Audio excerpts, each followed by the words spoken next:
Hello everyone. आज का topic है मथुरा कला शैली। कुषाण काल में मथुरा भी कला का प्रमुख केंद्र था, जहां अनेक स्तूपों, विहारों एवं मूर्तियों का निर्माण करवाया गया। इस समय तक शिल्पकारी एवं मूर्ति निर्माण के लिए मथुरा के कलाकार दूर दूर तक विख्यात हो चुके थे। कनिष्क, हुइस्क तथा वासुदेव के काल में मथुरा कला का सर्वोत्कृष्ट विकास हुआ। प्रारंभ में यह माना जाता था कि गांधार की बौद्ध मूर्तियों के प्रभाव एवं अनुकरण पर ही मथुरा की बौद्ध मूर्तियों का निर्माण हुआ था, परंतु अब यह स्पष्ट सिद्ध हो चुका है कि मथुरा की बौद्ध मूर्तियां गांधार से सर्वथा स्वतंत्र थी तथा उनका आधार मूल रूप से भारतीय ही था। वासुदेव शरण अग्रवाल के अनुसार सर्वप्रथम मथुरा में ही बुद्ध मूर्तियों का निर्माण किया गया, जहां इनके लिए पर्याप्त धार्मिक आधार था। कनिष्क के शासनकाल में महायान बौद्ध धर्म को राजकीय संरक्षण प्राप्त हो गया। इसमें बुद्ध की मूर्ति रूप में पूजा किए जाने का विधान था। उन्हें बुद्ध को मानव मूर्ति के रूप में देखने की आवश्यकता प्रतीत हुई और इसी भावना से मथुरा के शिल्पियों द्वारा पहले बोधिसत्व तथा फिर बुद्ध मूर्तियों का निर्माण किया। मथुरा से कुछ ऐसी बोधिसत्व प्रतिमाएं मिली हैं जिस पर कनिष्क संवत की प्रारंभिक तिथियों में लेख खुदे हैं। इसके विपरीत गांधार कला की मूर्तियों में से एक पर भी कोई परिचित संवत नहीं है। जो 3-4 तिथियां मिलती है, उनके आधार पर गांधार कला का समय पहली से तीसरी सदी ईस्वी के बीच ठहरता है। इस प्रकार मथुरा की बौद्ध प्रतिमाएं प्राचीनतम सिद्ध होती है। अग्रवाल महोदय ने मथुरा की बोधिसत्व तथा बुद्ध प्रतिमाओं का स्रोत यक्ष प्रतिमाओं, विशेषकर परखम यक्ष जैसी बड़ी प्रतिमाओं को माना है। मथुरा कला की विशेषता का मुख्य कारण यह था कि यहाँ के कलाकारों ने मूर्तियों के निर्माण में निजी परंपराओं को अपनाया। वस्तुतः मथुरा कला का उदय सांची, सारनाथ और भरूच की स्वदेशी कला के सूत्र को लेकर हुआ था। मथुरा कला शैली के निम्न विशेषताएं हैं। पहला, इस काल की एक खास विशेषता यह है कि गांधार कला की तरह इसमें भी कुषाण काल के राजा एवं सामंतों की मूर्तियां बनाई गई है। दूसरा, मथुरा कला शैली यथार्थ की अपेक्षा आदर्श, प्रतीकात्मक तथा आध्यात्मिकता एवं भावना प्रधान है।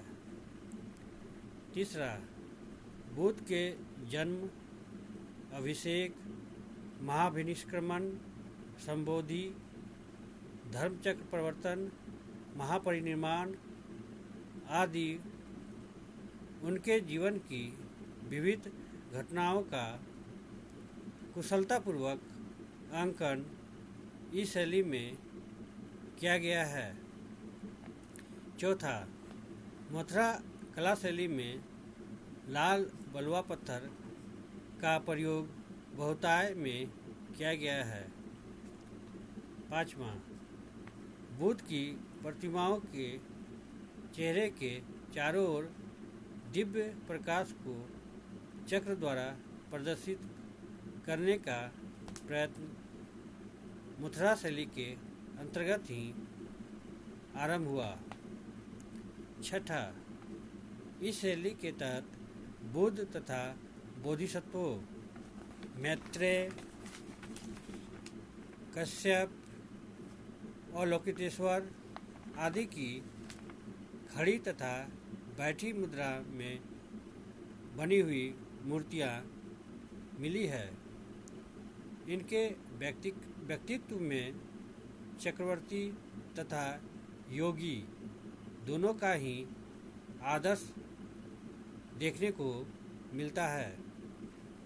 सातवां, इस कला के मुख्य नमूने इंद्रिय सुख और सौंदर्य से व्याप्त स्त्रियों की मूर्तियां हैं। स्त्रियों के गोल एवं सुडौल वक्ष एवं भारी एवं उभरे हुए कूल्हे न केवल स्त्री की प्रजनन शक्ति के प्रतीक हैं, अपितु स्त्री शरीर के सौंदर्य को भी प्रदर्शित करते हैं। आठवां, महात्मा बुद्ध प्रायः मुंडित शीश हैं। उनके मुख पर मूछें भी नहीं हैं। नौवां, मूर्तियों का एक कंधा खुला एवं एक ढका है। बुद्ध एवं बोधिसत्व मूर्तियों के अतिरिक्त मथुरा से कनिष्क की एक सिर रहित मूर्ति मिली है, जिस पर महाराज, राजाधिराज, देवपुत्रों, कनिष्कों अंकित है। यह खड़ी मुद्रा में है तथा 5 फुट 7 इंच है। राजा घुटने तक कोट पहने हुए हैं। उनके पैरों में भारी जूते हैं। दायां हाथ गदा पर टिका है तथा वह बाएं हाथ से तलवार की मुठियां पकड़े हुए हैं। कला की दृष्टि से यह प्रतिमा उच्च कोटि का है।